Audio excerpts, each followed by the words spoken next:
நாம் எல்லாரும் கணேஷ் சதுர்த்தி கொண்டாட போகிற இந்த நேரத்தில் எனக்கு ஒரு விஷயம் ஞாபகம் வந்தது. அதை உங்களோடலாம் ஷேர் பண்ணிக்கலாம் அப்படின்னு ஒரு ஆசை.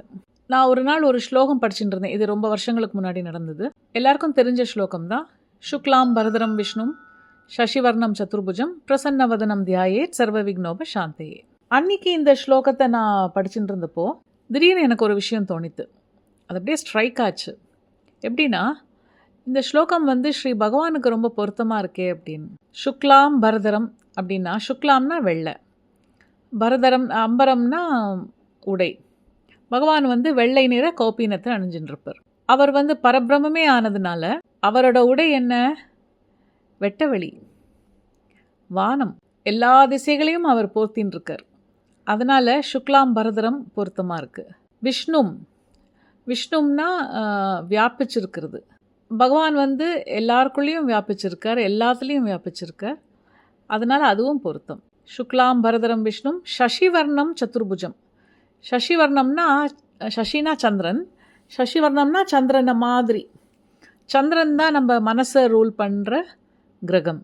அண்ட் மனசுங்கிறது வேதாந்தத்தில் என்ன சொல்லியிருக்குன்னா 4 காம்பனன்ட்ஸ் கொண்டது. சித்தம், மனம், புத்தி, அகங்காரம். இந்த 4 காம்பனன்ட்ஸ் தான் சதுர்புஜம். அதாவது 4 கைகள் மாதிரி. மனசுக்கு 4 கைகள். ஸோ சந்திரனோட தன்மையை கொண்ட மனசோட 4 கைகள். இதை யார் தன்னோட ஆளுமையில் வச்சுருக்கா? ஸ்ரீ பகவான். அதனால் சசிவர்ணம் சதுர்புஜம், அந்த மாதிரி மனசை தன்னோட ஆளுமையில் வச்சுருக்கிற பகவான் எப்படி இருக்கார்? பிரசன்னமாக இருக்கார். அவர் முகம் எப்போவுமே மலர்ந்த முகமாக இருக்குது. அந்த மந்தஹாச புன்னகைன்னு நான் தியான ஸ்லோகத்தில் எழுதியிருப்பேன். ஸோ அந்த மாதிரியான மலர்ந்த முகத்தோடையும், பரபிரம்மங்கிறதுனால அந்த ஸ்வயம் பிரகாஷம், அந்த ஆன்மாவோட ஒளி அவரோட உடம்புக்கு ஒரு ரேடியண்ட் க்ளோ கொடுத்துட்டே இருந்தது. அதனால் பிரசன்ன வதனம் தியாயேத், அதை நம்ம தியானம் பண்ணால் எல்லா விக்னங்களும் விலகும். சர்வ விக்னோப சாந்தையே.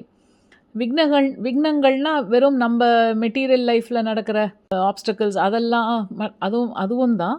ஆனால் அதெல்லாம் தாண்டி ஸ்பிரிச்சுவல் ப்ரோக்ரஸில் இருக்கக்கூடிய ஆப்ஸ்டக்கிள்ஸ், தடைகள், மனத்தடையாக இருக்கலாம். ஸோ அதெல்லாம் விளக்கிறது எதுனா பகவான் மேலே நாம் செய்கிற தியானம். பகவானை பற்றியே தியானம் பண்ணிகிட்டே இருந்தோம்னா அந்த தடைகள் எல்லாம் விலகி ஸ்பிரிச்சுவல் ப்ராக்ரஸ் ஏற்படும். இது தோணி எனக்கு ரொம்ப சந்தோஷமாக எடுத்து பகவானுக்கு நான் ரொம்ப தேங்க் பண்ணேன். இவ்வளோ ஒரு பியூட்டிஃபுல் ரெவலேஷன் எனக்கு கொடுத்ததுக்கு. அதுக்கப்புறம் கொஞ்சம் வருஷங்கள் கழித்து நான் சரித்திரத்தில் படிக்கிறேன். ஸ்ரீ காவியகண்ட கணபதி முனின்னு ஒரு பெரிய சான்ஸ்கிருத் ஸ்காலர், பகவானோட டிவோட்டீஸில் முக்கியமானவர்.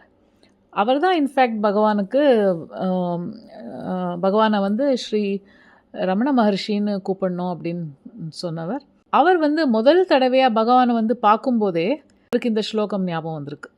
அது ரெக்கார்டட் சரித்திரத்தில். அதை படித்தப்போ எனக்கு இன்னும் ஆச்சரியமாயிடுது. பகவானை பார்த்துட்டு அவருக்கு இது தோணித்து. அதே மாதிரியான ஒரு ரெவலேஷன் எத்தனையோ டீகேட்ஸ் கழித்து நான் அந்த ஸ்லோகத்தை படிக்கும்போது பகவான் எனக்கு கொடுத்தது எனக்கு ரொம்ப பெரிய பாக்கியமாக நான் கருதுகிறேன். ஜெய் ஸ்ரீ ரமணா.